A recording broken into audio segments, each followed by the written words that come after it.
Annyeonghaseyo, Ryan Walters here in the K-League United bunker, along with Matthew Binns and Paul Neat. And we're not talking K-League today, gentlemen, because it is here. The World Cup is here at long last. I think it took me personally a little while for it to really sink in and get excited, but as soon as that first match kicked off, I was ready to go. There's already been a couple of really exciting games, really good games, high scoring games already. Yeah. So yeah, and a lot of last minute winners as well, which you know, even the 1-0s have been enjoyable at the end, and it's finally here, as you said. World Cup fever is hitting. Yeah.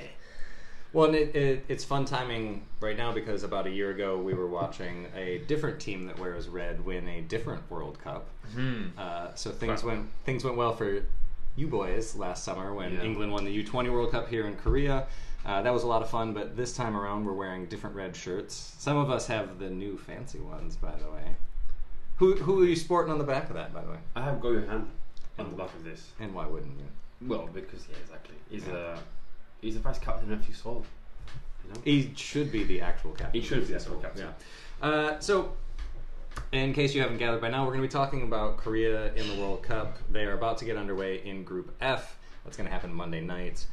So we're going to be talking about the threats that they've got.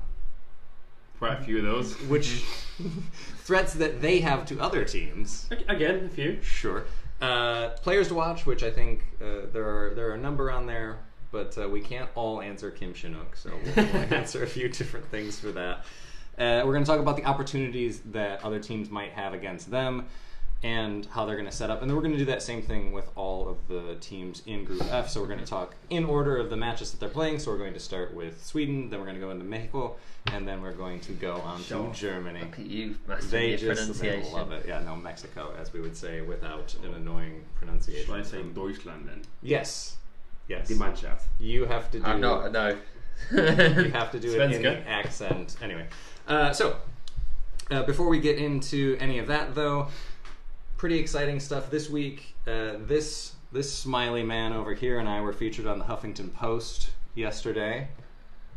Look at him smiling. I took that photograph. Yeah, Paul took the photo. So if you're watching and you ever want to take photos of the three of us at the same time, please do. I know John's watching. Yeah, John, photographer John. Yeah. John Christian is watching. So if you ever want to go to a game and get a picture of all three of us at the same time, that would be great for things like this. But it was a lot of fun. I spoke with the Huffington Post about the World Cup, about different things to look out for. A lot of fun talking to them, and they put up the article in Korean and in English. So really nice of them to do that. So if you want to read that, we'll put a link in the comments at some point, or it's all over the place on Facebook and Twitter right now. Speaking of things coming up, this Monday, I wish we had FIFA 95, this like 8-bit style. This Monday we're going to be at Retro Game Bar, where we will be watching Sweden and Korea, which, in case you haven't been to Retro Game Bar, you don't know about it, there's a very thick Swedish connection there. Yes, there is. So we're going to be hoping for more red shirts than yellow, but we'll see how that goes. But we do have yellow shirts, though. It's strange that you should mention that, because we are going to be giving away one of our shirts, either this one worn by Matthew Binns here, or the one that you can see in the background there, the neon yellow for Sweden, because they wear neon yellow. Close enough. Close enough. So if you want to root for Sweden, coming out and you get that one. If you want to be a much kinder human and root for Korea while in Seoul, then you could maybe get that one. But we'll be doing that Monday night, and that should be fun. We're going to get there a little bit early, and I'm going to try to warm up. And it's totally going to be a realistic result. Yeah. Playing FIFA first. Yeah, they've got a nice selection of games up there. I wonder if they've got any old retro FIFA games as well. Maybe FIFA 2002 World Cup edition. That'd be good. But yeah, so you get all the games there. You've got a nice selection of food as well. Yeah. So we are going to have Heart Attack Grill is going to be there, which is going to be serving up some American barbecue. And I see that the owner of Heart Attack Grill, Lex, is in the comments right now.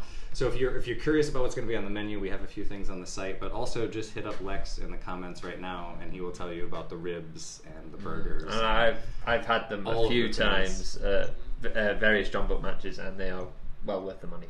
Yeah, which isn't a ton. It isn't a ton either, but it you know, Sweden, Korea, American barbecue, all three things go together.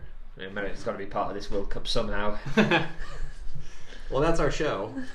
So. So all of that's going on Monday night. So if you're wondering where to watch, if you don't want to deal with the crowd out at City Hall, which I think it's going to be pretty fun. I think that's going to be a really good time. But if crowds aren't your thing so much and you do want some tasty American food while being around some Swedish fans as well, it should be some good banta. So it should be fun. Bants, hashtag Bants. With a Z. Don't understand. Speaking of being out in public, we'll do a video before the Sweden game, but we will be back out and about hosting a watch party at the Upper Deck for the first time in a little while. This one's going to be for Korea versus Mexico, which is going to kick off at midnight here in Seoul, so that'll be a fun late night one. And depending on how things go Monday, this could be a very, very important game. Well, it doesn't.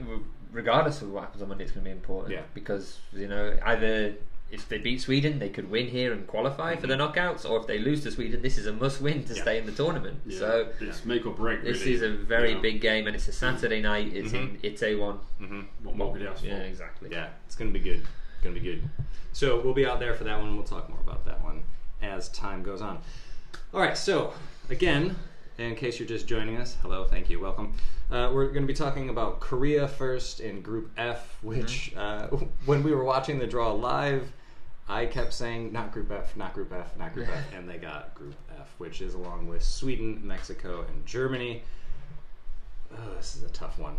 Yeah, so before we get into how they're going to play at the World Cup, let's talk about the players that are going real quick.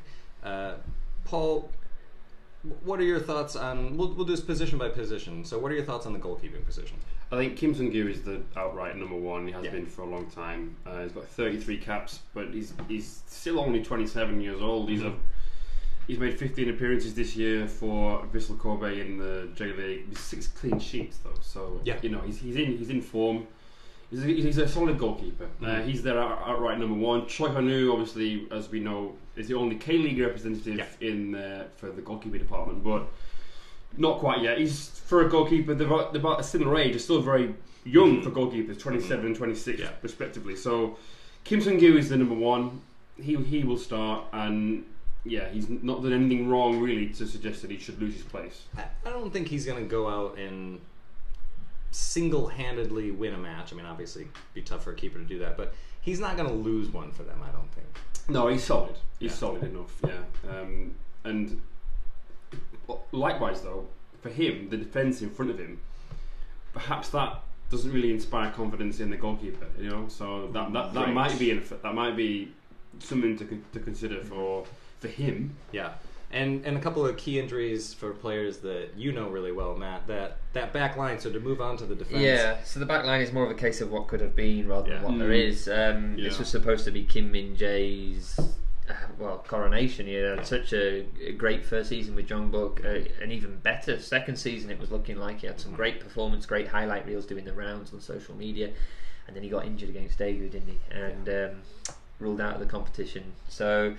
Sad for him, but he will. He's 20. He's got a long career ahead of him, and he's got the Asian Games coming up and the Asian Cup as well coming up. So he's got other things to win this year, other things to be involved with. So to win, and you would think Jeonbuk fan at the table. Well, no, but for career, for career as well. You would think that at his age, he's got 3 World Cups in him. Yeah, it's a pity, but to be honest, I wish he was there. I really do, but this is not a completely bad option, because if he was rushed back and he was a bit unfit, then he could become a bit of a scapegoat. And the last thing you want, especially in this group where it's going to be very, very tough, is having a young lad like Kim Min-jae and him becoming a scapegoat, saying, "Oh, the defence was at fault, and it'll all fall under his name. And he's a developing talent, so." His reputation may grow in absence there. Also, they're missing Kim Jin-soo, who is the usual left back. They tried so much to get him back. He was injured for Korea on international duty back in March in a friendly with Northern Ireland. He's just not recovered in time. He was with the 28-man squad, but he never got to play. His fitness was never back. Well, in 2 things on this, I see we've got a question that came in about the formation, and we'll touch on that in just a second, and we're going to do that match by match as well. But I think with the left back there, Kim Jin-soo obviously I think would have been the first choice, but they've got depth. I like Park Ju-ho in that spot. He's been playing in the midfield for Ulsan, I don't know why I said that, Ulsan, but I like him at left back. Yeah, and they've also got Kim Min-woo who can play in that position, and Hong Chol who can play that position as well. And yeah, So they have 3 really good left backs. his absence was a shame, but wasn't really much of an issue. But yeah, so the 2 big losses really in defence for Korea. And I especially feel sorry for Kim Min-jae. But Yeah. But luckily he's young enough that he'll be there again. For me, it's Kim Jin-soo that I feel more sorry for. True, because he missed the 2014 World Cup through injury, and he's missing this one through injury, and he's 25 years old, I believe, 24, 25. He'll still have one more left in him, but he's missed at least 2. He's missed 2 where he could have really made an impact. Yeah. Well, they're gonna make do there, and we'll talk about the defense a little bit more when we get into strengths and weaknesses here. But just real quick, any surprises in the midfield from you guys? The whole 23. Well, there's a couple. I think most very people surprising. watch it. Yeah. Do you want to go for the good one or the? Yeah, Paul. What's no the good? Well, it's wrong to say good one and bad one. The one who's the popular one. Well, the one I was going to say is perhaps not what you're referring to, but for me is the fact that Ju Se-jong is playing in the K2 and he's made it into the squad, and Lee Myung-ju didn't. Lee Myung-ju's played more for Korea than Ju Se-jong, and I like them both. Don't get me wrong, but it's interesting the fact that Ju Se-jong has been able to get himself into the squad, got the number 8 shirt, if that has any relevance. I mean, you're wearing it right now, so I don't know, but this one isn't. He's still in there. He's Worthless, 8 starts for Asan Mugungwa this yeon. Missed a penalty against Daejeon though, so Well, yeah. But I think with Ju Se-jong though, he's in the 2nd division because he's doing military. yeah, service, it's no detriment to him, right? But it's just interesting that I think he's playing his trade in the 2nd division. It's fascinating having 2 K2 players on a World Cup squad. But I think both of them.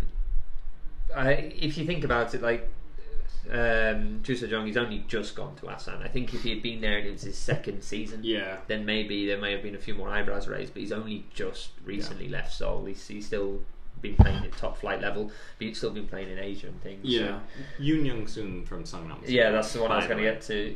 He's only just come back from playing from Sangju. Right. So even though he's at Songnam, he's actually only been there for about a month or so. Well, he's been at Songnam since 2010. He was on the bench for the ACL final they won in 2010. Did you know? So that? And he played in the FA Cup final. So he's familiar with Shin Tae-yong. Yeah, he is. Yeah, he's worked with Shin Tae-yong before. Yeah, exactly. Whether he'll start or not remains to be seen. But anyway, but so any surprises in the midfield? Okay, so obviously Lee Sung-woo is obviously the one was a surprise and not a surprise, but we're going to touch on him a lot. About him in a minute. The main surprise I think is Incheon United's Moon Son-min. Yeah.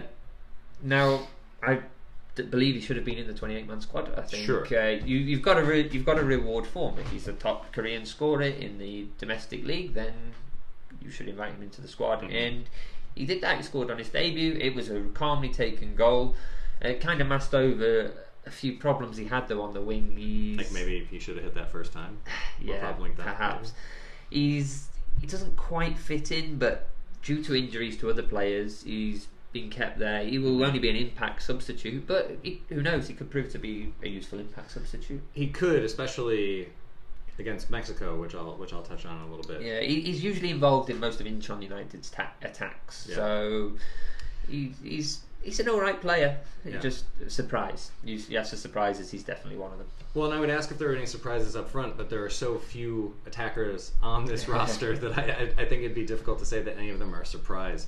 So to move into the questions that we're going to do for every team in Group F, let's just get started with Korea. What are their potential threats to teams? What are they going to do well? Paul, what do you think?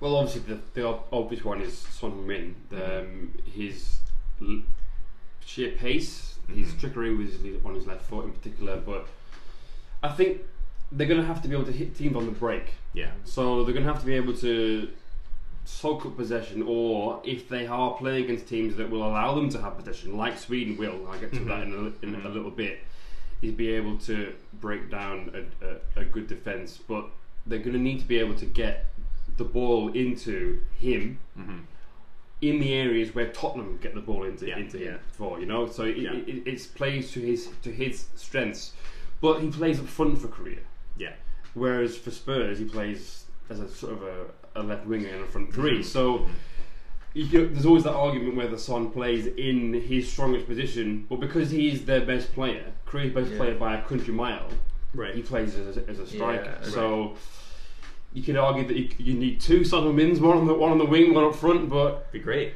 I'll take that. Son Heung-min, he's another difference as well with Tottenham is that he's the pressure on him here is a lot more. At least at Tottenham, he's got the likes of Harry Kane, Dele Alli to kind of take that attention away from him a bit more. He can play as a bit more of a underrated player. So many times you see Son Heung-min's one of the most underrated players in the Premier League, or those kind of tweets and comments doing the round.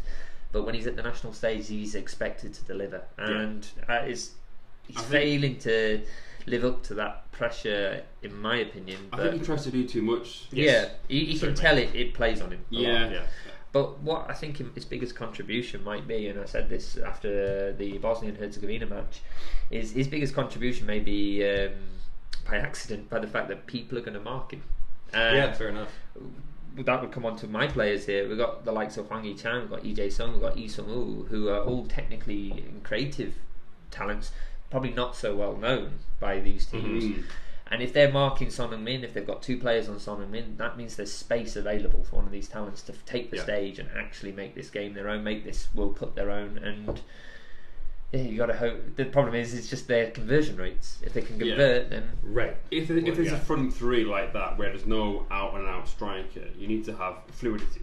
So if you have, say, Son Heung-min's playing down the centre, if he can drag defenders out left, and you bring Hwang Hee-chan in, or you can bring in the likes of Lee Sung-woo, or even Lee Jae-sung, or anybody that can come in from midfield as well. So it's all about positional discipline in one sense, but also knowing how to be able to take defenders with you. So I think it kind of plays into one of the things that I think, and maybe this is just showing my bias from looking at Mexico, but I think one of the things that teams need to watch out for with Korea is that they do have a little bit of speed. Hwang Hee-chan is quite quick. Yes. Moon Sun-min, I think that's where he's going to come in handy. I don't really trust him with the ball at his feet, but he makes fantastic off the ball runs. He's fantastic. So don't forget he has played in Sweden as well. Yeah. So he could come on in the Sweden game. And I think, like you were saying with Son, I think where Moon's going to come in handy is that he's going to pull defenders out of position because they're not going to have a ton of film on him. They're probably not going to have studied him a lot. And if he's able to get a couple of nice touches early on and not brick it off of his feet as he's wont to do sometimes, then I think he's going to pull players out of position a lot. And if he doesn't do it, then Lee Sung-woo can do it. And if he doesn't do it, then Lee Jae-sung can do it. There are a lot of players on this team with speed, with pace that can move defenders around. But the thing is, as we know, it's not the attacking end of the field that we have to concern ourselves with too much. We know that. All right, Korea did struggle to score during qualifying in certain senses because they had teams that sat back. And they find it hard to unlock them. Let's just jump into it. Like, is that the thing that you think is going to be the opportunity for other teams? So we'll come back to players to watch, but for you, is this what other teams can go ahead and attack on? Well, Sweden are going to do that. Yeah, they are quite happy to let teams have the ball, knowing that they're very difficult to break down. Yeah, Korea can't do that. Right, they've proven that in the friendlies that we've seen. The Bolivia game in particular, in qualifying, the Iran game, we were all at the Iran game, and it was just they can't do that. Yeah. But when teams want to come out and play and space opens up, that's when Korea can be a threat. But also, likewise, that's when it starts to show the leaks in the back, because when the wing backs get forward, as we saw in the friendlies against Bosnia, certainly against that Bosnia. That was bad. Two identical goals from the same move, basically, caused by space in behind the fullbacks. Yeah. So, it's all because the group has three very diverse teams. Yeah. In the way that they set themselves up, it's difficult for Shin Tae-yong to be able to say, well, okay, we have our system, because you can't have our system. Right. When you play against three different systems in their own right. And he hasn't had a ton of time to set up his own no. system either. But Matt, would you agree that that's where teams are going to try to attack? You've taken Sweden for this one. Yeah. So well, I don't want to get too into it. 'Cause Right, we're not we are gonna- going yeah, to come that's into us Sweden in Yeah. detail. But just real quick, what would you say is, for want of a better word, the weakness of the Korean squad that other teams are going to try to attack?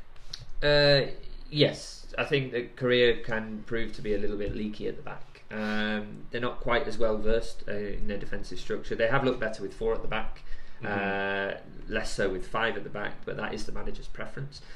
But again, if you had a presence like Kim Jin-soo, who's got Bundesliga, and Park Joo-ho has got it, but if you had Kim Jin-soo, who's got that Bundesliga experience, if you had Kim Min-jae, I know he's not got that overseas experience, but he is probably a better talent than he would have been a first choice centre back. He's as he has been in friendlies and he has been in qualifiers.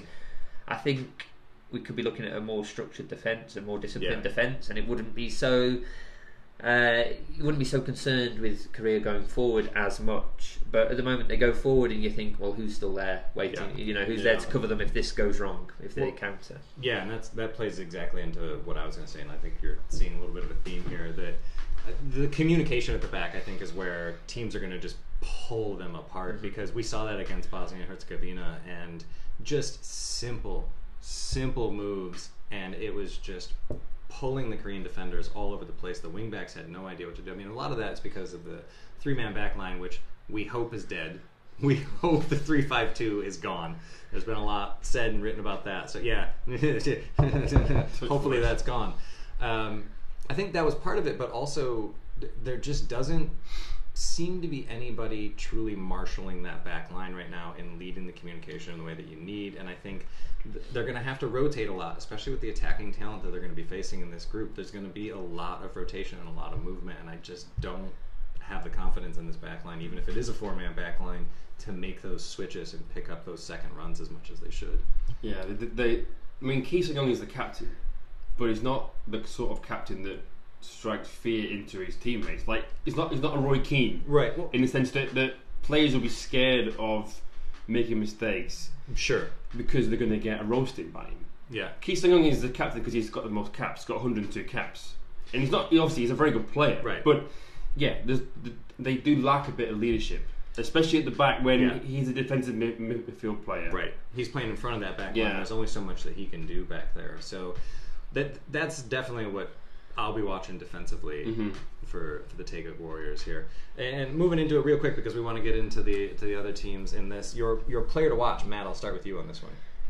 For the whole of Korea, For not the just whole- defenders. Sorry, I We're always on say for it, defenders. and I guess there's no surprise to anybody watching, but I'd say Lee Jae-sung. Just Jumbooks, EJ Sung? I mean, what a surprise! Is it Sung 2 or 1? Well, that is true. We do have Defender, the one that got called up to the Korean squad. Fair enough. I mean, we're going over well trodden paths here, but he's an exceptional talent. He's very technically minded. He's won the Young Player of the Year in his first season at Jeonbuk. He's won the MVP last season for the whole league. He's won everything possible apart from the FA Cup, but and it's a Mickey Mouse Cup, and It's not even a K-League show.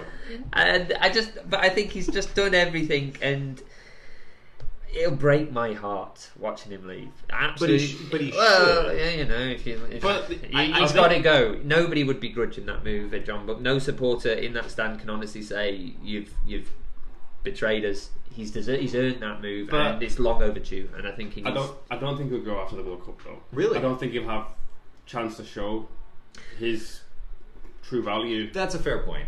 I think if he may already have a club lined up. Maybe he does. Maybe he does. might. But he may get more offers if he has a good performance. Yeah, if he has a good World Cup, but then I mean, we all saw how things went for James Rodriguez last World Cup. I mean, he was clearly already on the market, but not quite Real kind of market. Yeah. And I'm not saying that Lee Jae-sung is going to have a James Rodriguez style World Cup, which would be amazing. The level song to Real Madrid. Yeah. They're And all, then he- that would be Same. perfect move Same. in my unbiased opinion. Yeah. Lee Jae-sung from Jeonbuk to Real Madrid. More than You good heard it enough. there- More than good enough. There first. But I mean, He's a good talent. He deserves to have it, to challenge himself in Europe, and this is a good chance to showcase that. Possibly not. and I think he knows that. I think he's going to come into this tournament knowing that he has a chance to shine, and that's going to be big. And likewise, because he's not Son Heung-min, he can try to do so without that pressure. Yeah. So he can just play his natural game. Yeah. So, Paul, who is it for you? The player For me, it's just out of sheer intrigue. It's Lee Sung-woo. Sure. Because he didn't have a strong under-20 World Cup. No. He's a surprise to be called up. I think his reputation, because he played for Barcelona's youth team, and he's now playing in Serie A with Hellas Verona. Mm-hmm. He's only made one start though for Hellas Verona this year. He scored one goal. He scored a consolation goal in a 4-1 defeat against AC Milan. It was a nice goal, don't get me wrong, but he was a bit of a surprise to be called in. Yes. And the thing is, because of the injuries they've had to people like Egan Ho, right? It's allowed him in. But based on how he's played, he's done okay. He's busy. But he's still very raw. I mean, obviously he's 20 years old. The boy's 20 years old, so of course he's very raw still. But I think because he's been talked about and known of for a good few years, because of him being in the Barcelona academy, and especially with the U20 being here last year, he was pushed into the spotlight last year, being the host nation. He was almost the Son Heung-min of the under-20 team, because of the expectation levels that people place on him. So he's my one to watch because of I'm just intrigued to see how he's going to do on the world stage. He's been given the number 10 shirt again. I'm looking into squad numbers. But the number 10 shirt in a World Cup squad. That's a big deal. You know, that is. I think he will start. I think he will play as part of that front three with Son and obviously Hwang Hee-chan. So. Yeah. He has to have a good first half of the first game, and we'll see how it goes from there. But again, he's not Son Heung-min, so he won't be feeling as much pressure as him. Right. Maybe he'll just because obviously when you're young, you have that fearless mentality, and I think he has that. Yeah. So that might play into his favour. So for me, Lee Sung-woo because of who he is, basically. Yeah, and he could be somebody that we're going to be talking about again in another 4 years. Yeah. For me, somebody we've already touched on a little bit, Ki Sung-young, to me, is the player to watch because he's going to be shielding that back line, which needs a lot of help. And also, if they're going to avoid just lobbing the ball forward, if they're going to try to set up anything tactically, which, as you said, they're going to have to do against Sweden because Sweden's just going to say, here, what can you do? Yeah. And I think that they're not going to have that opportunity a ton, but in this first game they're going to have it, and he's going to have to be the one marshalling that to get out of their own zone. Yeah. And that's something that Korea's struggled with a little bit. So for me, he's going to be the, for want of a better term, the quarterback of this one. He's going to have to orchestrate everything, and if they're going to, they move forward really well when he plays well. So I think he's going to be the linchpin for all of that. And for me, I think he's going to do that best in a 4-4-2 to finally get around to the formation question that we had come in. For me, it's got to be a diamond because I think Lee Sung-woo looked really good in that attacking midfield role, and then he can push a little bit further. And then if you need to sub him out or if you need to swap within this formation, Lee Jae-sung can slot right in there, and that's where he plays at his best, in my opinion. Well, I think, with that diamond, with players that lack that positional discipline, it works in their favour because they have not a free roll, but it allows for fluidity amongst those. Then it becomes the front three, doesn't it? You know what I mean? So and then the gaps are at least still in front of the back line. The gaps are going to be between the defensive mid and the wings. And so if something happens there, you have another fallback. Right. Whereas in the 3-5-2 that we've been seeing, obviously those gaps are just oh, hello, goalkeeper. So that's the way that I personally think that they should be lining up, especially against Sweden when they're looking to keep possession. It just offers so much more freedom of movement. In as we've said in post-match videos a couple of times, it's more clearly defined roles. So for me, that's how I would want them to line up. Is there a different formation you guys are thinking, or a different variation of the 4-4-2? Because 4-4-2, who would ever think that? Definitely a back four, perhaps a 4-3-3. But then you could argue that the 4-4-2 of the diamond is a 4-3-3. Yeah, right. So it depends. But with the ball, without the ball to 4-4-2, with the ball to 4-3-3, isn't it? Sure. So, right. Yeah, certainly a back four. Definitely. Certainly a back four. Especially the teams that they have in this group, you cannot mess around with anything less than 4 at the back. No. You do not. No. If they come out with a 3-man lineup, with Key playing as a centre back. That's just some fourth dimension chess going on right there. He has done that before though. A couple of years ago, he played in a friendly. I think it was against Uruguay. Inability to do back it doesn't mean that that's where he should be, though. No, of course not. I'm just saying that he has done it before, and it's not just Shin Tae-yong that's had that idea. It's fair. But then again, if you're playing against a team that you know you are going to beat, or that you should be beating, then having a Javier Mascherano, for example, a midfielder who dropped into centre half when he was at Barcelona, for example, then it makes sense because you have somebody that's deep. Mm-hmm. Very deep that can build from the back, but in this career team though, they need to just be tight at the back and have him where he can pick out those passes that we know that he can. Exactly.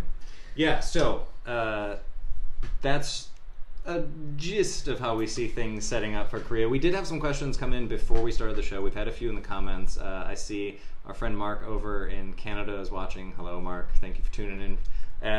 At a very strange time over in Montreal. Bonjour. Yeah, thanks for watching. Staying up for Australia, France. That's right. You're just a few hours away from Australia, France. Maybe get in a nap before that one. Speaking of other teams, so that's a little bit about how we see Korea lining up, the key players that we see going on there. Now we're going to do the same thing for the other three teams in this group. Okay. So each of us is going to take one. We're going to have 3 minutes to run through it because why not put ourselves on a timer? So what we're going to do is go through a bit. Sorry. What? No!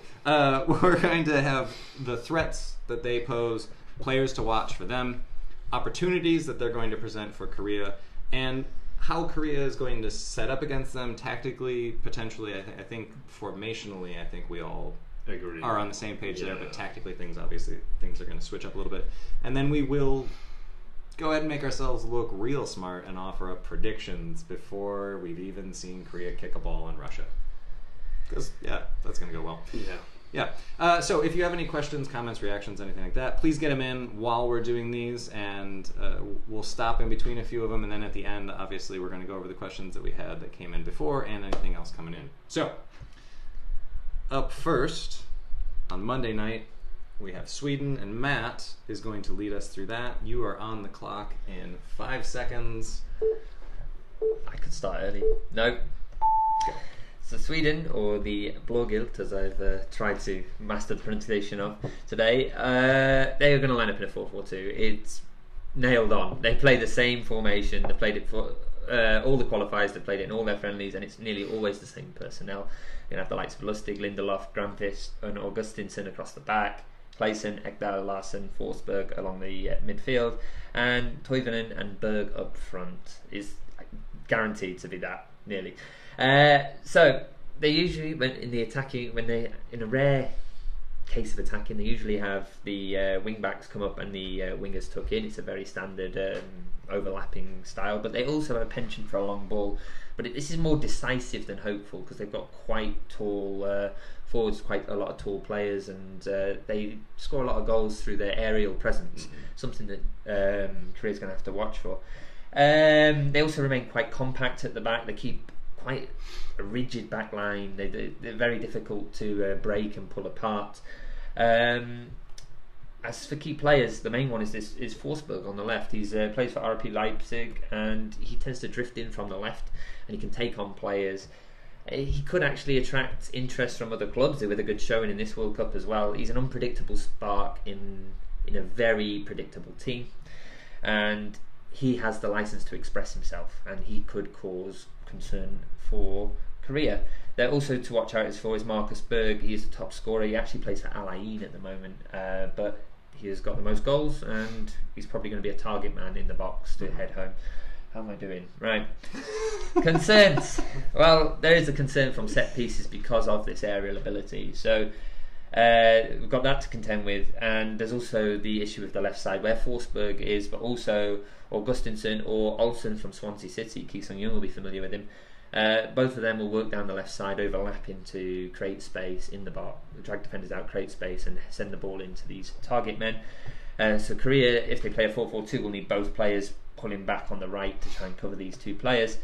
Korea, in terms of opportunities, they know what to expect, so they've got an opportunity to dictate the game. Sweden lets they cede possession. It's Sweden's tactic to give away the possession and just keep firm at the back and get an odd goal. Also, their central defender and captain, Granqvist, he is close to the end of his international career. He doesn't like players running at him, if you to believe our K-League coach. Something that Son Heung-min, Hwang Hee-chan, Lee Sung and Lee Sung-woo could all exploit. We also, if there's an aerial presence problem, could be looking at tall players. Now, there are 3 tall players in the Korean squad: Kim Shin-ok, Oh Ban-suk, Jong Sung-hyun, but you would not expect any of those to start. But they are there for Shin Tae-yong to call upon. So, how can Korea set up? Well, we said we're all going to talk about this, didn't we, Ryan? We did. That was an impressive 3 minutes. Well done, sir. I think in this one, this to me, tactically speaking, this to me is the one that I'm most interested in, because, as we've said, Sweden's going to say, "Come and get it." Yeah. And Korea has trouble breaking teams down. We saw that in qualifying. We see it in a lot of the friendlies, and this is going to be very interesting of how they set up formationally, and also just how they're going to try to attack, how they're going to try to break things down, because we've seen them move forward really well. They get out of that second third, they do really well. Yeah. And then they get into the final third, and they just forget what to do or blast it from 50 yards out. And it just, it's going to be interesting to see how patient they are. Yeah. And how they're going to do that. Okay. I think what you were saying there about being in the final third is almost reining in Son Heung-min and telling him just to be calm, because how many times have we seen him in qualifying or throughout the last couple of years just trying to do it all by himself? Yeah, I mean, that's the expectation put on him. But I mean, he doesn't always have to do that. Right. I mean, there are a lot of times where there's somebody open, and if he just makes that pass, there's a goal on the board. Yeah, it's not quite the same, but it's a bit like Ronaldo with Portugal. He is their out and out star. Son Heung-min is Korea's out and out. And will also score a hat trick in the opening game. Yeah, there you go. So you know it's going to be 3-3. Okay, well, I've got them to Korea to probably line up in a 4-4-2 with Lee Sung-woo and Lee Jae-sung on the wings, and Son Heung-min and Hwang Hee-chan up front. That would be the ideal 4. Those 4 could probe that back line and try and pull it apart with some creative displays. You could also get away with a 3-5-2 if it could be executed properly. That's the biggest if here. But if you played it that way, you could have Lee Jae-sung behind. The issue is you can't trust Korea. You can't trust those defenders. If you had 3 at the back, though, you could kind of cover those 2 strikers, and you could also bring on one of those tall centre backs in Oh Ban-suk or Jong Sung-hyun. Sorry. So I wouldn't suggest it. I prefer a 4-4-2. And as much as I hate Lee Jae-sung out on the wing, I still expect Lee Jae-sung to be on the wing, Lee Sung-woo to be on the opposite flank. Probably Koo Ja-chol as the attacking midfielder, and Hwang Hee-chan and Son Heung-min up front. It's a very creative, technically gifted attacking lineup, and that's what they'll need to pull apart this Swedish defence. Yeah, I think anything that's going to make it into more of kind of a front 3. I don't think going into a flat-out 4-3-3 is going to be a good idea for them, just because there's nobody that's really going to play either the striker role or playing in a false 9. There just isn't somebody on the roster that's going to fill that completely. But I do know what Matt means, though, by the 3-5-2, because the onus will be on Korea. That's true. To be able to break down Sweden. And for a 4-4-2 against a 4-4-2, it's going to be a 0-0 draw, isn't it? Which isn't a bad result for Korea, to be honest. It's not a bad result. I'm not rooting for a 0-0. In isolation. A point in terms of 3 games. In isolation, it's not a bad result, no. But Sweden is arguably the most winnable game of the 3. They need to beat Sweden to have any chance of getting out of the group. Yes. So the onus is on them to go and win the game and be proactive.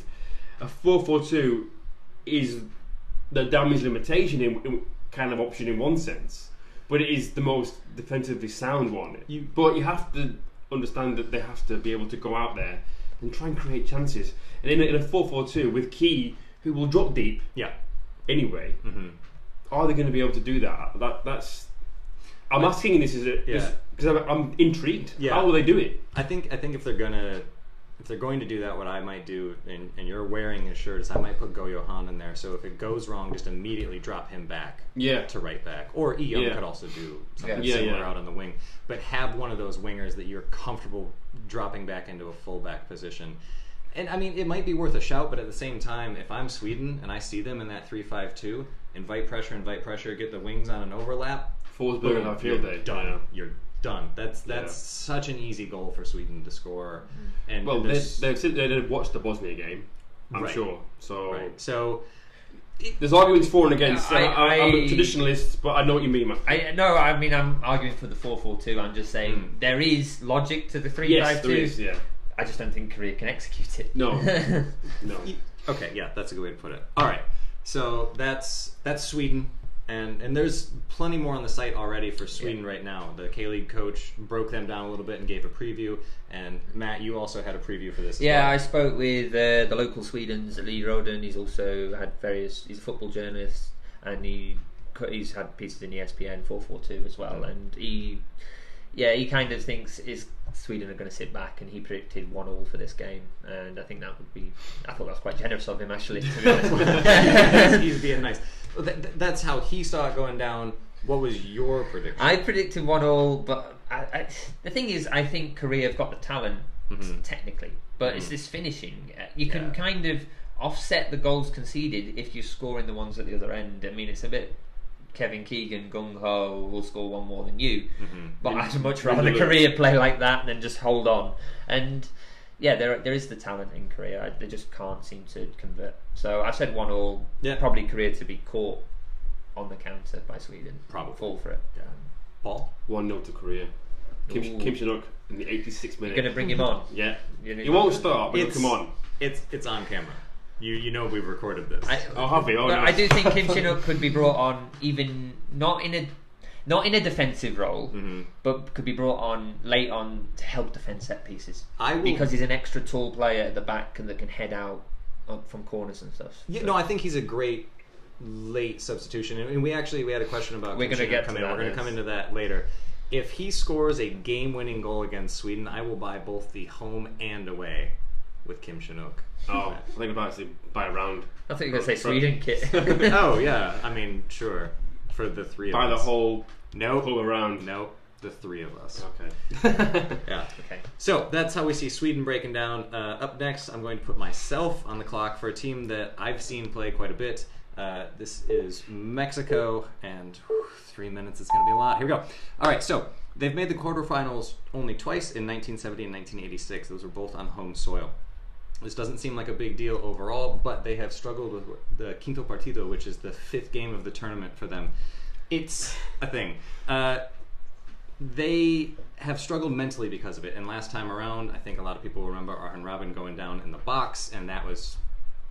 We'll talk about it later.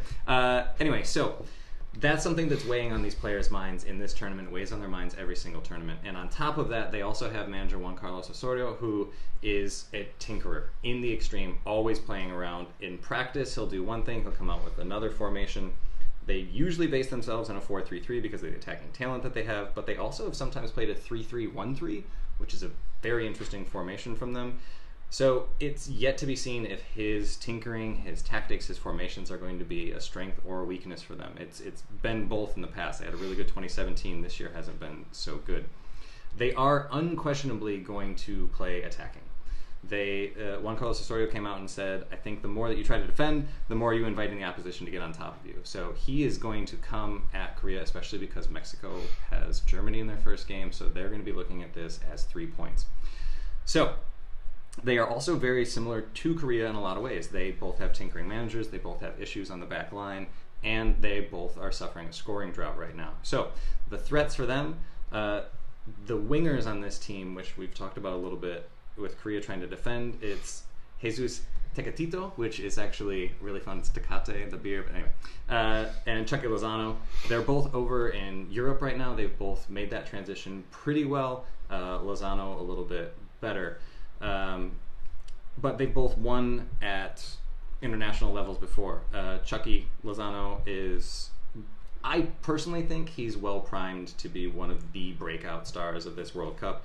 He made the move to PSV in the Dutch league, won there, scored 19 goals and had 11 assists in his first season over there. Really, truly a talent to watch out for. And also, Chicharito is going to be up top. Everybody's familiar with him. They're going to be really trying to attack with that speed, and if those guys don't work out, they also have Carlos Vela or Gio dos Santos that can go up there and play on the wings maybe as inverted wingers. 35 seconds. Oh, all right. Those are some of the players to watch. The opportunities for them, there have been a lot of injuries for Mexico. Diego Reyes is out, and that seems like a really huge loss on paper, but he hasn't played a ton of minutes this year.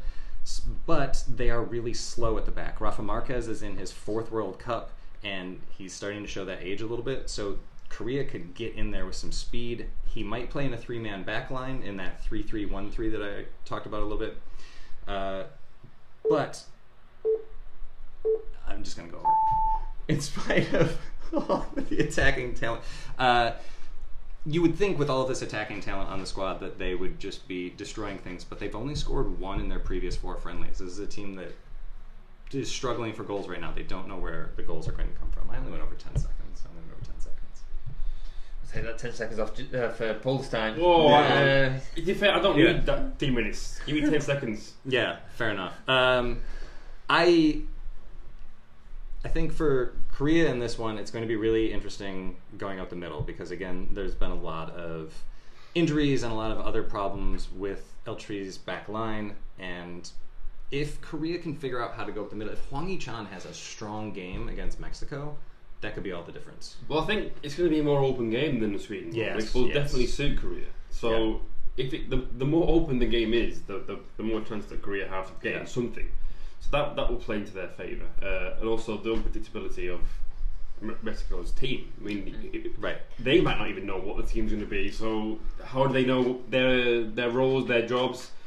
If they don't know that they're playing until a few hours before the game, how do they know anything about their opponents, their direct opponent? I mean, like on the pitch. So and I think that mentality is something that really is going to carry over. Again, with Quinto Partido, they're really worried about getting out of this group, but I think that mentality could come in and haunt them in this game, where the Mexican fans, the Mexican press is already looking at this as 3 points. They're just thinking, do what you can against Germany, you'll pick up 3 against Korea, and then give it your best go against Sweden. And I think if Korea can come out early and, for want of a better term, just punch them in the mouth right up the middle, just with that speed up the middle, and this is where I think Moon Sun-min could come in and just wear out those center backs, just wear them out, and then that's going to create more space and just take advantage of the speed that you have in attack. Especially this Mexico's the team that Korea is going to be able to do that against more than any other team in this group. There isn't really any easy matchup in here, but I think they'll be able to do that against Mexico because of the issues that they have at the back. It's just going to be if they push too much forward again, and that's always going to be the concern with Korea. If they push too much forward, if there are too many overlapping runs, then there's just all that space in behind, and the front 3 for Mexico is going to torch them. So I think for this one, you almost want to say you can't do a 3-man back line against them. So it's going to be too open the game to play 3-man in the back. I think a more traditional 4-3-3 could work for this one, and it wouldn't be a good opportunity to more of a target man like Kim Shin-wook starting up there, but a front 3 would be great if Hwang Hee-chan could handle it in the center, put Son out on the wing where he should be, and there are so many players on this squad that could play out on the right wing. So it just figure that out and counter Mexico's front 3 with your own front 3. I certainly see this as Korea just waiting for those opportunities to get in behind. There's no point exposing themselves too early on. Later on in the game, if the game's open and flowing, go into it. But dip your toes in at the beginning, just get a feel for the game before you start going gung ho. But and it will be pretty much more open. But this was one thing I didn't get to because 3 minutes goes by fast, as it turns out. Mexico has had an average of 60% possession in World Cup qualifying, Confederations Cup, and Copa America. 60%. And they had they had 56% against Belgium, 61% against Germany, and 53% against Portugal. So they know how to hang on to the ball. So Korea's going to have to counter on this one. They're going to complement Sweden well when they come up in the final group game, actually. That's true. So, you know. Yeah, that's true. So, and again, obviously our focus is on Korea, but there are a lot of other really interesting matchups in this group. But anyway, I'm excited for this one. That's how I see that one going down. And the one that we're all real sure is where the 3 points are going to come from. Paul's going to take us through Korea's match against the reigning champions and a side that's probably favored to be in the thick of it again this year. Yeah. You have just little old Germany. Well, here we go. You see, without being disrespectful to Mexico and Sweden, you'd have to look into them or be a football fanatic to know much about those two teams. Whereas Germany, we all know about Germany. You know, I mean, in terms of threats, they looking at their squad, it's just ridiculous. Players who play for Bayern Munich, Paris Saint-Germain, Real Madrid, Arsenal, Borussia Dortmund, Chelsea. Nobody else. Barcelona, Manchester City. Thank you. There's threats all over the squad. I mean, the fact that Sane is not in the squad just shows how strong that squad is. Sorry, Disgraceful. Yeah. So the threats all over the park. The way that Korea are going to approach it will obviously depend on the two games that come before it. So what Korea can do is basically just. Well, I hope it's not a case of the game being a game that means nothing. Mm-hmm. Which right. Germany may already qualify at this point. Korea may already be out at this point. Let's hope that isn't the case. If there is a case where Korea can still go through, then they need to be able to find a way of just surprising them. Mm-hmm. Because obviously you have Kuk Gachol and Son Heung-min have both played in the Bundesliga, and Park Ju-ho. So they have those players that do know the German system, and it could work to their advantage. And I would perhaps suggest that Germany may see it as a foregone conclusion. Yeah. This is 3 points. If Korea can find a way to get the ball into the correct players like Son Heung-min in the right area, it's the same old situation really, but. Yeah, so obviously when you play in Germany, it's got to be a back four, hasn't it? Really, stick to a back four, and I would probably go with a 4-5-1 when you're not in possession, which then becomes a 4-3-3 in transition. A careful one. Yeah, so you would. Yeah. I mean, you could suggest it's a 4-1-4-1 because you obviously Key would be sitting behind that midfield four. Right. And to be honest with you, I would start Kim Shin-uk as that number 9, and you'd have Son on the left and probably Lee Jae-sung or maybe even Hwang Hee-chan on the right. That then becomes a front three when you're in possession, because they're not going to be able to outplay Germany, but they could get them on the counter attack. So that's where I see Korea's best chances lying. In terms of a prediction, it's going to be a defeat, isn't it? Let's be fair. Sorry, I'm going to say 2-0 win to Germany, and that's being generous. I mean, it's not. I don't think it's going to be like Brazil. No. You know, I don't think it's going to be quite like that. No, I think, like you say, having a single striker and having probably 9 guys behind the ball, 10 guys behind the ball at all times is going to be necessary. I don't know if I would put Hwang Hee-chan out on the wing. I don't know if I trust his feet enough for that. His speed, certainly. Perhaps Lee Jae-sung would be a better option. Would be a good shout out there.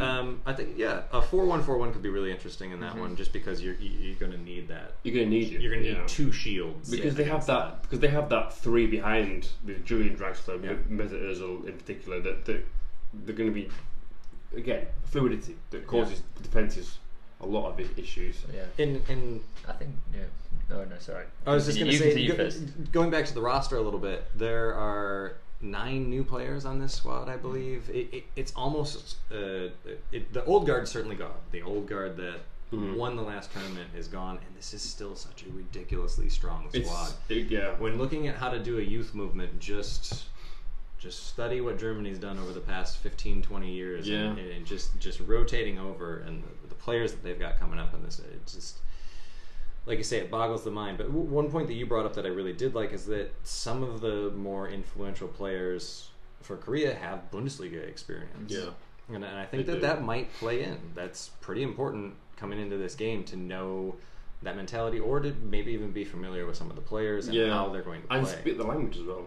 Yeah. Which could help on field, you know? Yeah. I mean, Son certainly does. Kuda Troll speaks fairly fluent German, and Son does as well. But what also, with Son Heung-min, he's got even better after leaving Leverkusen to go to Spurs. So, alright, you could argue that the Germany are going to be familiar with him, but that was Son Heung-min from 2 or 3 years ago. Yeah. Not the form that he's in now, right? Which has been in quite electric form for Spurs the past 2 seasons. Really. Let's be fair. So he will probably feel like he has a point to prove as well, just because he'll be playing against the people that he's played against week in, week out for how many years he was in the Bundesliga for. Kuri is still there as well, you know, and he's not had the greatest of seasons for Augsburg, but then again, neither have Augsburg. So he hasn't even got a single assist this year for Augsburg. So he would have a point to prove if selected. Depends on how that midfield does pan out. But yeah, there are players in there that can hurt Germany and have probably scored against German players before, because obviously they have. Well, like you say, hopefully there's at least something still to play for in this one. I hope so. Depending on how things go, maybe Korea picks up 6 points before, and this is just figuring out who's top of the group. Yeah. Get Kim Chin-wook up front, EJ Sung in the middle, and then 8 at the back. Yeah, that's not a bad way to set up for this one. For predictions for this one, we skipped over the predictions for Mexico. Oh, we did, yeah. We did, because I got excited and was talking about too many things. We'll let that one be a mystery. Yeah, you know what? Yeah, we'll hold off on that. If nobody's too upset about it, before we see a ball kicked, I don't necessarily want to predict this one.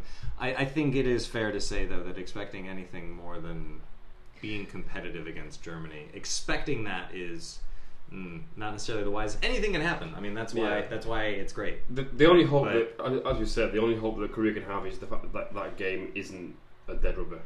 Yeah, and this is something that I did manage to fit the U.S. into a World Cup preview. Fine job. This is something that worked out for the U.S. in their group of death last time when they had Ghana, Portugal, and Germany. And that last match did mean something to the U.S., but it didn't for Germany.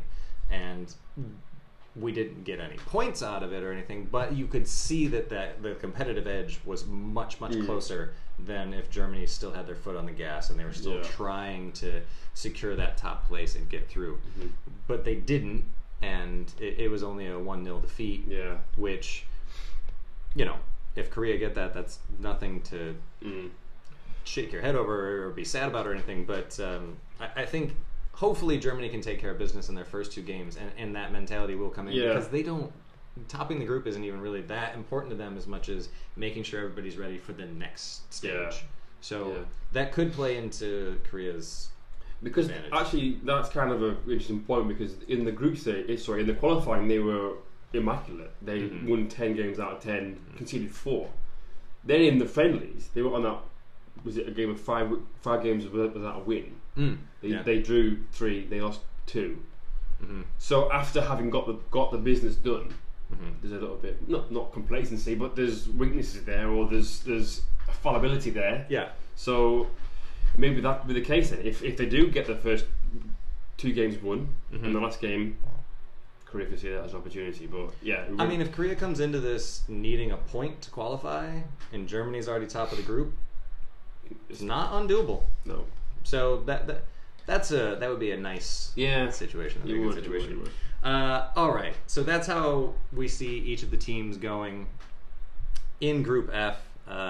Should have been 4 minutes in the end, I guess, but oh well. I don't think I needed even 3, to be honest. Just Germany are good. It's Germany. Germany are good. We could have just given you 3 seconds instead of 3 minutes. It's Germany. World champions. That's all I needed. Yeah, they're going to be good again. So again, we have a World Cup watch party coming up on Monday at Retro Game Bar, where you can win that lovely red shirt or that lovely yellow one up there. Or just buy one if you want. Support the site and buy one. Yeah, so we can continue to travel to games and maybe buy more than one microphone. And you're also paying for the Canadian coach's flights because he's been to Sweden. That's He's true. been to Mexico. Yeah. He's been to Germany to do these scout reports. It's impossible to do these things with just the internet, so we have been flying him all over. Yeah. Yeah, that's where the budget goes. So Matt, you've been keeping track of the questions. We had quite a few come in beforehand. I see we've had quite a few come in. Ooh, we've got an all caps one right now. From Lex. Well, I'll check that one in a minute, Lex, because I have to switch back to Facebook here. But Lex did come in with one earlier, so I think we addressed that one first. All right. And that is, if Korea go out in the group stages, can they just pass this off, saying there was too many injuries? Too many injuries. That wouldn't be the excuse I would go for. I would say we played Sweden, Mexico, and Germany. Yeah, that's true. I mean, that's the route that I would take on it personally. But then you're saying that you were outclassed. Whereas if you blame the injuries, then you're saying we were unfortunate. But the thing is, Kim Jin-soo is top class. So is Kim Min-jae. But Korea are well catered for left backs. Hong Chol and Lee Min-woo and Park Joo-ho are all in the squad. Yeah. So you could argue that, all right, Kim Jin-soo is a quality player, but they have got not as good as. But I mean, you could argue Lee Min-woo is on that level, but they are well catered for. I think it's more the Lee Gun-ho. Yeah, Lee Gun-ho and Kwon. Well, yeah. The only thing I'd say is Kwon Sang-hoon is a big miss. Yeah, I don't think you can use it as an excuse because the reserve list had Suk Hyun-jun, Ji Dong-won. They were both on it, and you got Chae Chul-sun, and there's other players on that list. I mean, I've they said could it have before. all been called up before that Honduras friendly, and they weren't tried out. So I would have had Lee Dong-gook there. I'm serious. I would have. Why not? Yeah. For the 28 man, Why not? top scorer in the Korean I league. scoffed at him wanting to go to Russia, but then this season for Jumbo, It's been great. He's been absolutely sensational. You're telling me if it's a close game against Sweden or Mexico, and one of these first two games that you need to win, you got 10 minutes and it's tied. Yeah, I'll throw him on. Well, Yeah, you saw what he did in the ACL for Jumbo Exactly. when they were trailing at half time. yeah. He came on and he essentially won the game. I know Obviously, ACL in the Swedish national team or the Mexican national team or the German national team, it's very different. But at the same time, like It's the leadership he brings as Exactly. well. He could, he's but well respected. Yeah, I think he should have been in the 28 man. Yes. I He don't know if he could would've have made the offered. cut. He could have offered the advice to the likes of Lee. I mean, imagine having Lee Sung-woo, young, unnurtured talent, and then you've got one of Korea's greatest all-time scorers there, just saying, "Take your time, your finishes and stuff." You're just giving him a bit of advice, a bit of a tap on the shoulder, and say, "Calm it down, stop being a bit."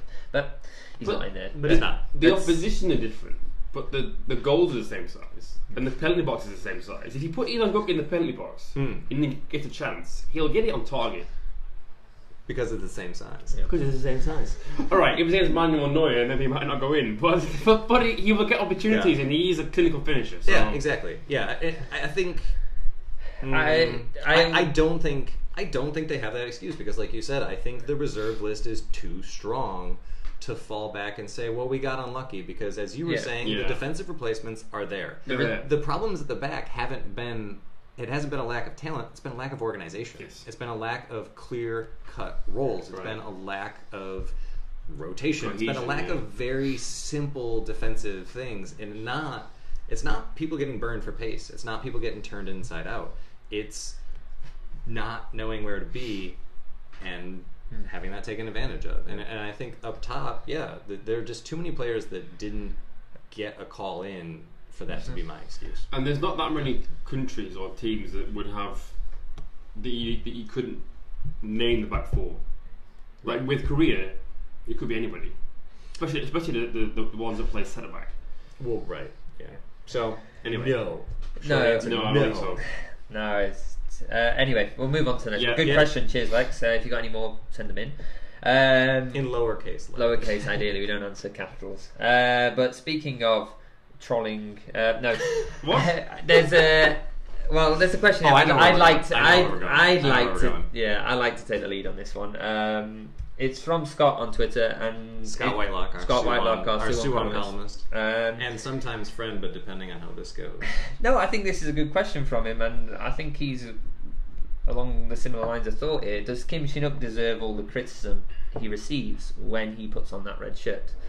Now, to me, there's multiple levels of this because considered criticism is welcome on any play. If there's a player that you think is not playing well, you should be able to criticise him. I agree fully with that. But there's people on comments, on Nader, on comments on other Korean football blogs, on comments on our Facebook page as well, just genuinely rooting for him to be injured or rooting for him to fail. Like, I hope he proves how bad he is at this World Cup, because by doing that, you're hoping he fails at the expense of your side, so you are right, which is just selfish. And to be honest, it's not football. You call yourself a football fan and you're thinking of that. As England fans, we probably weren't a big supporter of Rooney being in the last major competition, but when he puts on that England shirt, you want him to play well. You don't actively root for somebody to do badly. Not at your club, not at your national team. Yeah, the England squad. There's not many that I actually like, but when they wear the England shirt, of course they want them to win. But in terms of the constructive criticism, constructive comments, they are very welcome, and there are some genuine concerns about Kim Shin-uk's inclusion, and this mainly comes up with his reliability in front of European sides. He doesn't score many goals against sides outside of Asia, but what he does bring to the table is let's go back with some criticisms as well. He also tends to break up play unintentionally. He's not on the same wavelength as some of his teammates. You've got Lee Sung-woo, who's playing very fast 1-2 football, probably learned at Barcelona. You've got Son Heung-min, who plays this 1-2 football, Dele Alli, Harry Kane. Kim Shin-uk is not on that wavelength. He doesn't play that style of football at John Book. He's more of I'm a target man, and he took a long time at John Book to blend in. Some would say that he still hasn't, but I think after 6 months, 7 months, he found that partnership with Leonardo Lopez, but it took a long time for him to find his role, to get the understanding. You don't have that luxury at national team level. And a lot feel that Seok Hyun-jun deserved his play, which I agree. Seok Hyun-jun should have been called up from the reserve list, and if we had Seok Hyun-jun and Kim Shin-uk both in that 28-man squad, we could have made a fair comparison. As it stands, Kim Shin-uk deserved to be called up because he scored 7 goals in 6 games for the national squad over the winter. He scored 5 goals and got 5 assists in the Champions League, and he scored 3 or 4 in the league as well. He's in form. You can't not pick him. We go on about discarding players who are out of form, but if Kim Shin-uk is in form, he should be in this squad.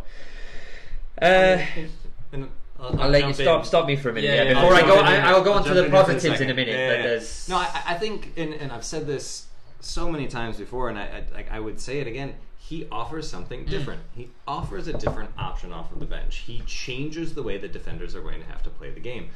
So Hyun-jun doesn't do that. He doesn't do it in the same way.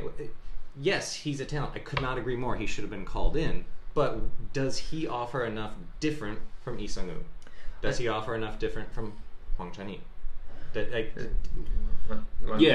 Kim Shin-uk is completely different to anybody in the squad. Right. And you have this argument that he isn't on the same wavelength as other players in one sense, but you don't take a tractor to the Grand Prix, do you? He has a purpose. He has his style of play, and he's going to be a plan B. But then again, like I said earlier, against Germany, when that will be a plan B, because you're not going to try and beat Germany by outplaying them playing football. You have him as the target man. You have him somebody as a focal point. Those are his strengths. I'm not saying that I'm his biggest fan, but he should be in the squad because he has got qualities that other players don't. I also think that an agent of chaos. Yeah. Yes, absolutely. But he's reportedly a positive influence in that dressing room. And as we've got No Yeon-kyun and Iguno, he's actually one of the older players there who's got all these final experiences and won the league and stuff. He's actually become more of an elder statesman in that dressing room, and he's a nice guy by all accounts. Seems very professional. He's when he dives. Well, that's what I was actually going to come to. Okay. Because what we've seen in this is a really far stretch, and I was going to leave this right till the end. But Shin Tae-yong has said, this was in Yonhap News reported yesterday, Shin Tae-yong has been preparing set pieces, and that's how he feels he's going to beat Sweden. I don't know whether it's Hope they've been practicing them more than they did in the warm-ups then. Well, that's it. He says they've all been secret and he's not used them yet. But there's been so many. We'll come to that in a minute. But whether Kim Shin-uk's involved in the set piece, he will certainly be winning the set pieces. Because for somebody who's 197 centimetres tall, there's no man who's better at drawing a foul than Kim Chin-wook. Yeah. It's very visible. Yeah. So I've just got these visions of the team in the hotel, in the dining room, going through set pieces because of somebody with the binoculars from the Sweden camp. Right, I can see. Yeah. We've got Kim Chin-wook at the back post. But No. finally, I'd also just say, like, as I mentioned in the Sweden preview, he's not going to play as a centre back. He has played it there. That's where he started his career. But if you're going to be defending set pieces against target men, like you're going to be doing against Sweden, you can bring him on, and when you're defending, he can just stay back at the corner and head it out. You know, it's an extra bit of height there because Korea are going to be a shorter team here in this group. Yeah. So, anyway. So I believe that Kim Chin-wook doesn't deserve all the criticism he receives. He does not. He gets too much flack in my He opinion. deserves constructive criticism. He deserves some criticism. I mean, and again, like, you can just disagree, and that's fine. But I think the line that I would draw is, like you're saying, hoping that he has a terrible World Cup. Why? So Korea can have a bad World Cup? What is gained out of that? There's nothing positive out of him coming on and missing a header late or something, other than being able to say, see, I told you so, and put your ego aside for a second and root for an entire nation instead. Well said. Yeah, so I that's agree. where we stand with that. Moving on to something a bit more different, and you've been covering Mexico, That's so right. these names will probably be more familiar with you. So No, which I want you to say player them, which player is the bigger threat to Korea, El Chunky or the Little P? Could you explain a little bit more to us? El Chucky would be Chucky Lozano. Okay. And LP is Chicharito. Okay. So, personally, I think it's Lozano right now because Chicharito is a known commodity. People have been watching him. There's a ton of film on him. Not that he can't still cause a lot of damage, but I think, as we've seen in the warm-ups, Korea's weak defensively on the wings, and Lozano can just get in there and just destroy them. Like, just he didn't have the strongest of seasons this year, but I think he has that ability to cut in on his own. He goes at defenders with pace, and that's something that we've seen Korea really struggle to handle out on the wings. They do have the speed out there, but if they're that step or two behind because they don't know where they should be, then Lozano's going to be able to take advantage of that. So I think I would be a little bit more afraid of what he can do just creatively in what he's going to be able to offer more so than Chicharito, because Hernandez, he's going to, you know what he's going to offer. Like, we've all seen him at West Ham. We saw him return to form in Bundesliga. But just the wings are my concern for Korea. So I think that there's a little bit more out there that he and Corona, that they're going to offer out on the wings. So that's who I would be more afraid of in that matchup, just because Korea is just not done it defensively. Yeah. Well, I'll take your word for it because you've done more research than me on this. Also, the shorter answer for that is all of them. Okay. Mexico's attack is horrifying. But basically, there's two more. I'm going to merge them together, but there's also one more from Lex, and it says first one to touch the mic gets free nachos on Monday. Lex. Yeah, that's cheating. Okay. That's... If you bothered to look at the comments on your two devices that are in front of you, you would have been well aware. this is just a prop. Mine's even on. I don't even... It's actually made of cardboard, this. Anyway, so thank you for that, and sorry for all that were listening with headphones. I believe the second person gets a free burger, though. Well, thanks for watching, Lex. Actually, yeah. Well, anyway, the last two. Now, we had two questions coming from Twitter from Larry Siquale. I'm sorry, Larry. If I got that Larry. wrong. We're going to call you Larry. And we also had one from Marcel as well, they've had very similar questions, so I'm going to merge them together here. Sorry, cheating, but we are over the hour mark. I'm going to just... And there is an Aussie game that we need to get to. There is... pies to be had. So... Larry wanted to know what are South Korea's chances at the World Cup, and Marcel wanted to know does Korea have a decent chance of sliding through to the next round? So big short question. answer or long answer? I think short answer will probably be the best because of time, but can they? Yes. Sure. Will they be able to execute a decent enough game plan to get them out? Well, Saudi Arabia could still get out of the group. Anything can happen. That's why everybody loves this tournament, because anything can happen. I think it's an easy out to the question, right? But a lot of it depends on what happens in the group. I mean, again, and sorry, this is just my experience, but like going back 4 years, if we were doing a World Cup preview for the United States 4 years ago, and the question was, can they get out of a group with Ghana, Portugal, and Germany? No was my answer. No, but a win and a draw was enough back then. So I think in this go-round for Korea, if they can get a win and a draw, that's proven to be enough, even in tough groups. And obviously there are more samples of this than just the United States. Again, that's just my experience. But if they can get 4 points somehow, then maybe, yeah. I would be more confident if they looked more cohesive in the friendlies. And results, who cares? You're right. You're trying things out. The results, matter. whatever. But the reason that Bosnia and Herzegovina was so discouraging was because of how they looked. They just looked out of sorts, and it wasn't any more encouraging against Bolivia. They couldn't score a goal against Bolivia, a team that U.S. teenagers went and put 3 up on. The youngest U.S. side that's come out in decades went and hung 3 on Bolivia. And Korea, admittedly, it was the B attacking squad, but still, no offense to Bolivia, but like it was Bolivia on the road, and they do not play well away from home, and Korea couldn't get one past them. And the Bolivia game, they were basically inviting Korea on. Yeah. To come at them. Which would have been a great chance to try out what you're going to do against Sweden. Right. And it was, I mean, there was argument that they were fatigued because the training camp that they were in at the time had been really hard work. Mm-hmm. There is that argument, but still, tactically they just didn't look like they knew what to do. So, and maybe there's some gamesmanship there, right? Yeah, maybe the manager doesn't want to show his full hand, and he'll say that, and that's all well and good. Well, and maybe that's true, but well, he has won the ACL. He has won things as a manager. Let's not forget he hasn't been in the K League for quite a while, but he's done it as a club manager. He's done it as a club manager, right? I don't. To give it the short answer, I don't have enough confidence in what I've seen from this Korean squad to get out of this group. But I hope we're all wrong. Frankly. Oh, obviously. I'm rooting for 9 points. Well, of course, yeah. Yeah.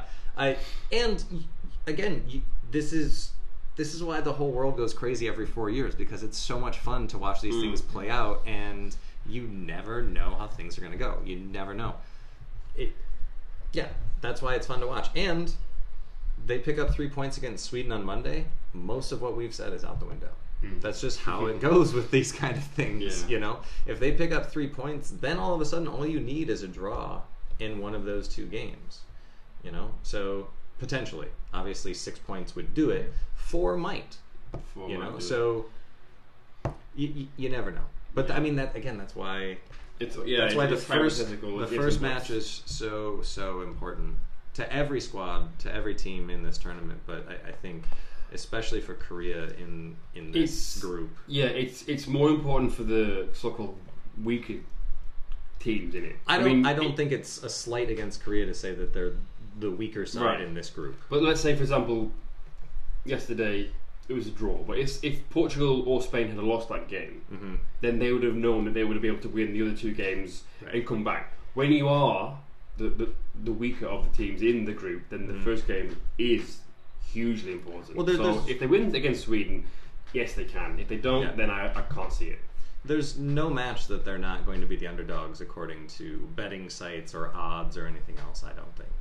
I mean, maybe Sweden, but I don't think so. Yeah. But again, you know, looking at Mexico on paper, it seems really unfavorable, but Mexico also has been shut out multiple times in the friendlies leading up to it, and their attackers look frustrated. It's not a matter of just whatever. Like the one game that they won recently was a 1-0 against Scotland, and they did not look that impressive in it. So again, when you think about it, when you think about the powerhouse of North America, it's intimidating. When you look at the names on that sheet, it's intimidating. But when you look at their form, it's possible. That could be 3 points for Korea. So anything could happen. Do I think it will? Yeah. So, okay. What a great note to end on. We're hopeful but not expectant. Hopeful but not expectant. That's a nice way to put it. Yeah. Anything else? No, I think we're going to leave it there. Yeah, we'll leave it. But thank you all for Yeah. your comments, and thank you if you've sent them in beforehand as well. Greatly Oh, I did. appreciated. There is a Han Solo quote coming in at the moment. Oh, so- John Christian, never tell me the odds. Great. Han Solo Well- just came out in Oh that my. brand. Well, new never movie. tell me the odds. Well, there's Wookiee on the side after all. Yeah. So. God. Can we end now, please? Yeah. Anyway, before we get out of here, as this is reminding you, we're going to be at Retro Game Bar on Monday night watching Sweden take on Korea. Come out, wear a red shirt, and root for the home team. So we'll be there. We'll be back. We'll do another preview for that one. We're going to be all over the place. His preview for that match is up on the site right now. The K-League coaches breakdown, tactical breakdown of what Sweden might want to do. That's going to be up there. All sorts of things going on. Very Yeah. exciting stuff. But we need to switch into our A-League United kits and get out there and get some pies. Yes, we do. Yeah. All right. So thank you so much for watching. Questions, comments, reactions, as always, get them in the comments below, and we will get back to you in due time. And Paul's going to unawkwardly shimmy up and turn this off. Thanks for watching. Thank you.